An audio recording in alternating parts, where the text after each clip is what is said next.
In 2009, we became a nonprofit. And the reason we became a nonprofit was everybody enjoyed coming to Camp Burton. We'd been doing it for 25 years. We'd just finished the retreat, and Kathleen, Camp Burton's camp director, told me that they had a change in the board, and the board decided that they were no longer going to co-sponsor anybody, meaning us, for one. So if we wanted to continue to come to Camp Burton and use facilities such as Camp Burton, we had to become a nonprofit. So we got a formation committee together, and we emailed a lot back and forth and created a survey that we sent out to 80 people on a mailing list of 80 of our sewing retreaters. And we got 50 responses back, which is fabulous. And then on November 15th, we actually got together at my house, Penny and I, and Catherine Shepard and Ginny. And then Mary London came by phone, and some of the others that had been emailing but didn't make it to that meeting were Cheryl Sheedler and Mary Hoaglandshire and Christina Leslie. We hammered out all of the bylaws and the articles of incorporation. And Celeste read it over. Celeste is paralegal. She really made it a lot smoother for us because we really didn't know all the legalese that we needed to jump through the hoops. Quickly, it went together because in January is when we really start planning for the next September's retreat. Well, we needed to make sure we were a nonprofit so that we could have the next year's retreat. And sign a contract with Camp Burton. Yeah.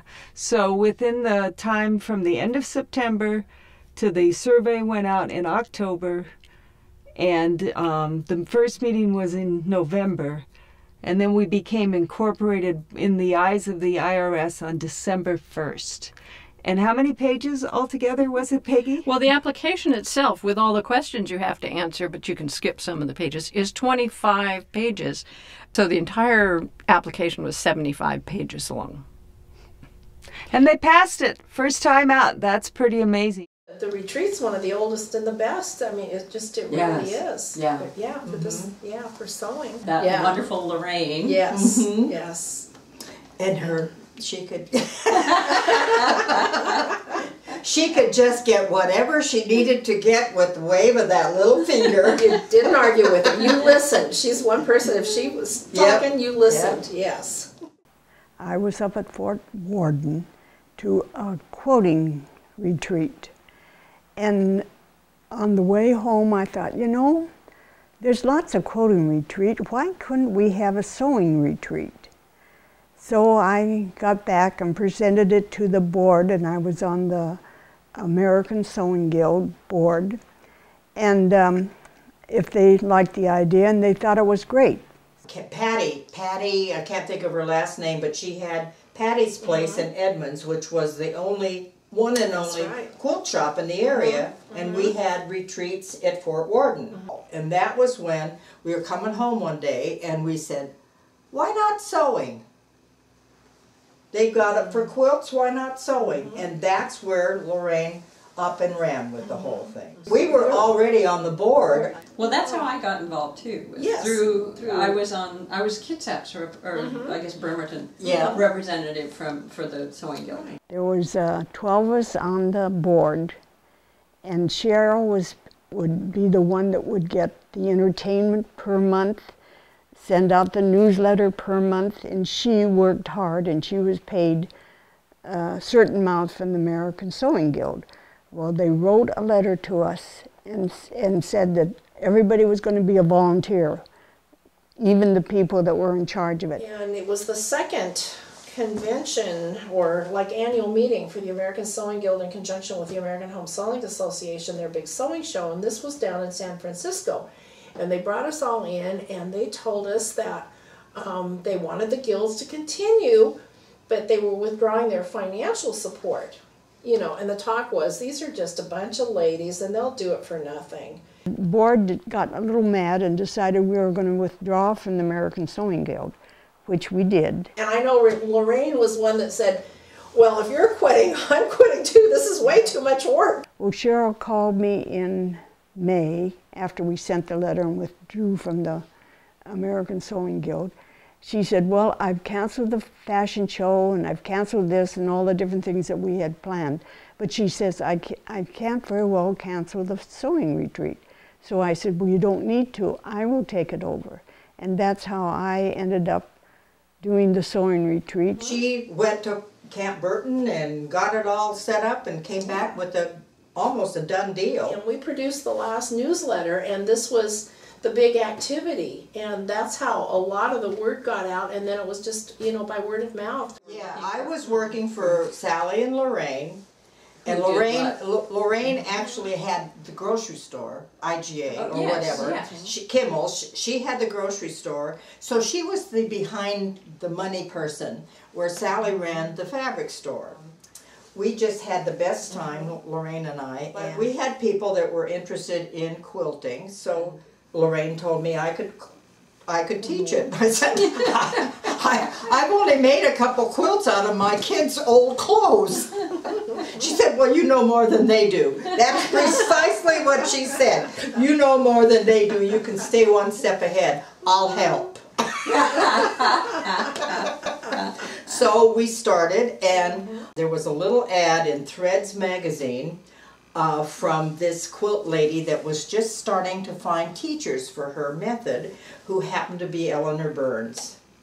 And I mean, this is just this little ad. So I responded to it to see what was going on, and I got the most lovely letter back and a whole packet of teaching aids and everything from her. So the first class was just kind of whatever. The second class was the log cabin quilt in a day. I bet you we had over 100 of those quilts go out of that shop.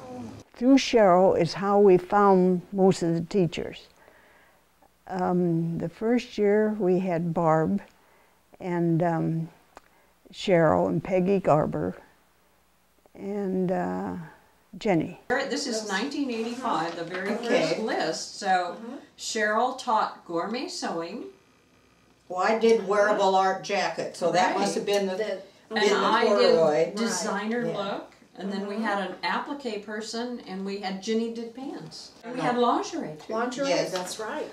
I was teaching at Olympic College then, and I was just teaching kind of everyday sewing classes, and they were all garment related, and then I was sort of struggling to keep enough students because I had to have 15 in a class, so I got used to working on all levels at once, and I never had any teaching experience before that. You know, I just sort of started doing it. And so when the retreat started, I'm walking down to the lodge for our meal, and beside me is Jenny, and she's talking about her life, how she had got involved in sewing and everything, and worked at Frederick & Nelson's doing pants pattern. And I looked at this woman, and she, many years before, had made me a pants pattern through Frederick & Nelson's.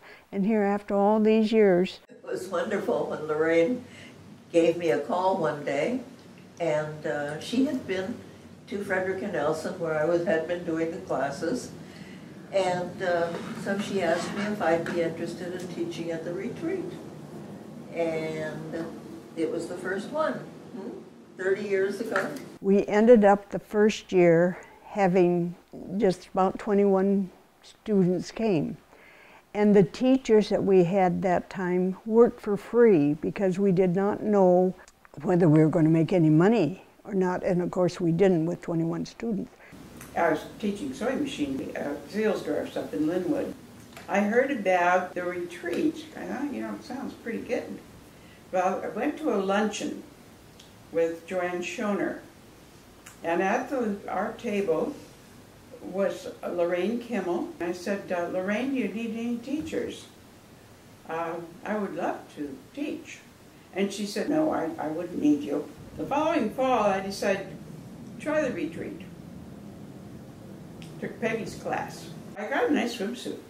We had many classes over there at the retreat at the time, or we had just a couple hour classes. That year, one of the classes was embroidery on a machine, you know, freehand kind of thing. People went for that in a big way. And they had so many people signed up that they had to split it into 2 classes. I was teaching at Hancock's too at the time, so Cheryl said, well, Muriel's here, why don't you ask her to take half the class? I said, sure. So they offered it the following year. And Cheryl said, I don't really want to teach it, Lorraine. And she said, why don't you ask Muriel to teach it? Lorraine said, Muriel, would you teach next year? Of course, that's exactly what I wanted. So I taught machine embroidery for 3 consecutive years. I enjoyed teaching. I really am. I'm a teacher by trade, taught high school math and chemistry, physics. But I sewed since I was 5 years old, so the teaching and the sewing, you know, they really are made for each other and me. Okay, well, Lorraine Warren met my mom at the bowling alley. They bowled together. She said, we got to go do this. And my mother does not sew. So she said, well, you've got to come too. You at least have a machine. So that was how I first came to the retreat. And Mom and Lorraine were in Jenny's class making nude drawings. First 3 sessions my mom went to, she was nude at one time or another, which is just scary. And I sat doing your own thing with your mom. And I made an elephant. And she said, oh no, you gotta stuff that elephant harder and stuff that elephant harder. I had this weapon.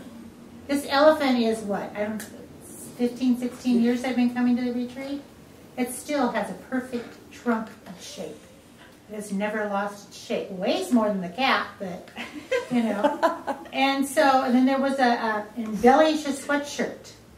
And I bought all this stuff and I got there. Teacher canceled. But never fear, Penny was there to save the day. And I still have the sweatshirt and it's still not done. I failed as a teacher. So this went on for a while, and then Lorraine and my mom dropped out because of life, you know, and I'm going, shit, I need a vacation. And then one day I get this phone call, and it's Penny saying that one of the teachers had dropped out. Would I be willing to try it? I'm going, like what? So the first class I did was a doll class. She had big teeth and a big mouth, and Lorraine was my student. And she never takes classes. She's taking your class. And I'm going, oh shoot, this is a trial period. I'm in really deep trouble. So Lorraine was in my class, and I had a full class, and everybody had dolls, and it went really good. And then, well, we can't do it now. I think I did 2 doll classes. Then it was dragons. I did a couple of dragon classes, and out of all the classes, I think we made about 16 dragons all total. Only one of them had 2 left wings. No matter how I preached, left, right, left, they didn't sink in. And then I carried my stuff to and from the retreat in a tote bag.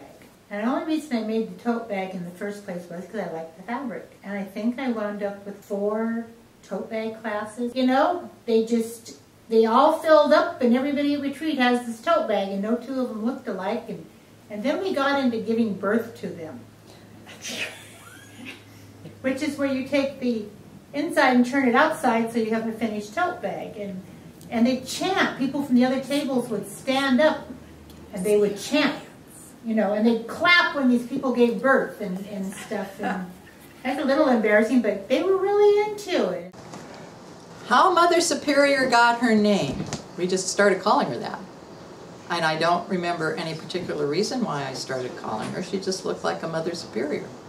And so I suppose you want me to tell you what happened in Portland. We decided that we wanted to go on a fabric run. So people signed up and we started going to Portland in the summer. The first time, there were only 3 of us. It was Mother Superior, Peggy, and myself.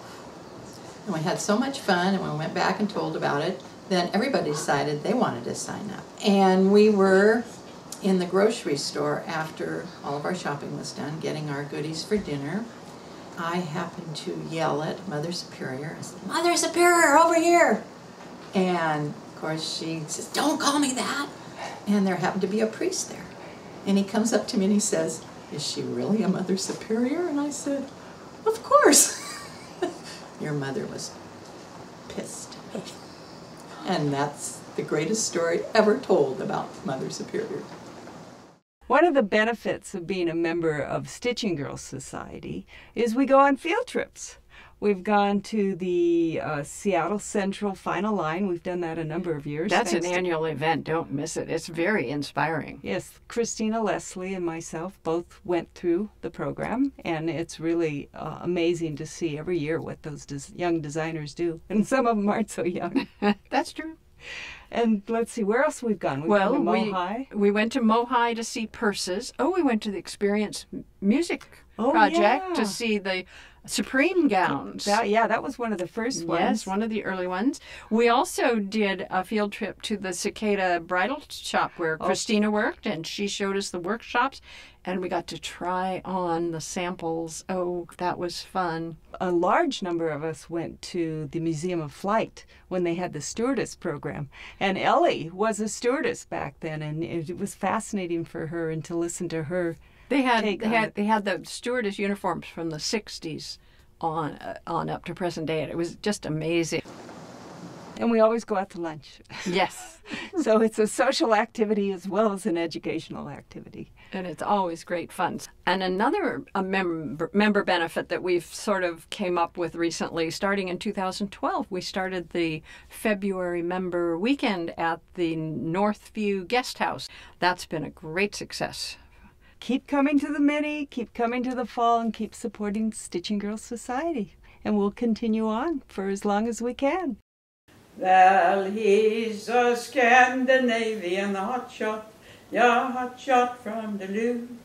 He's Scandinavian, a thriller-diller, for a polka he don't give a hoot.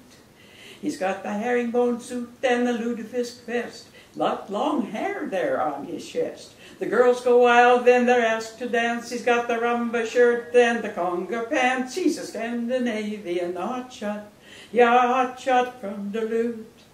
He's a Scandinavian, a thriller-diller, for a polka you don't give a hoot.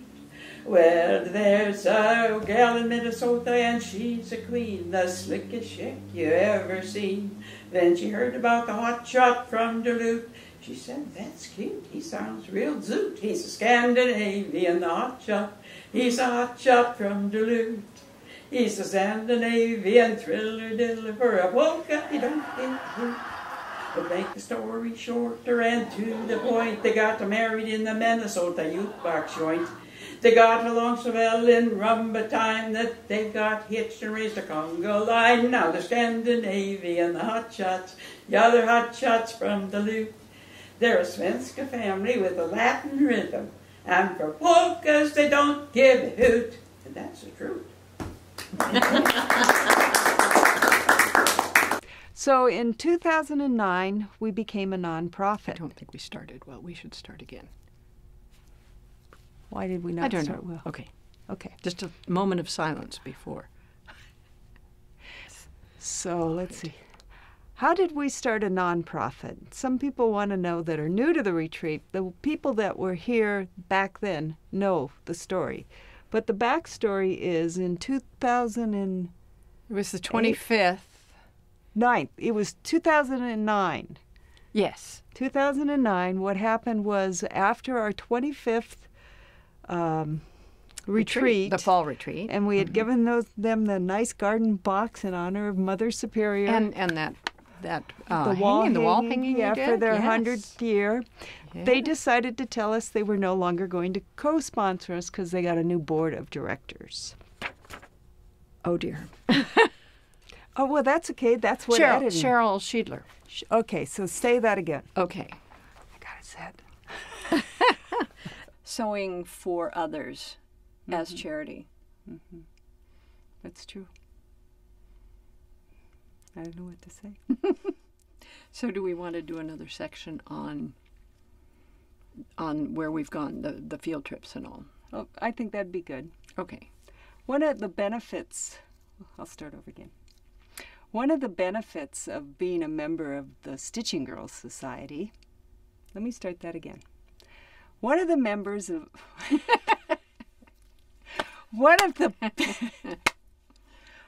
and we couldn't do it without you. We could not do it without everybody. It's pledge night. Thank you very much. I don't know, kind of ended dumb. You can use the other one for that. Don't use that one. You can pick and choose.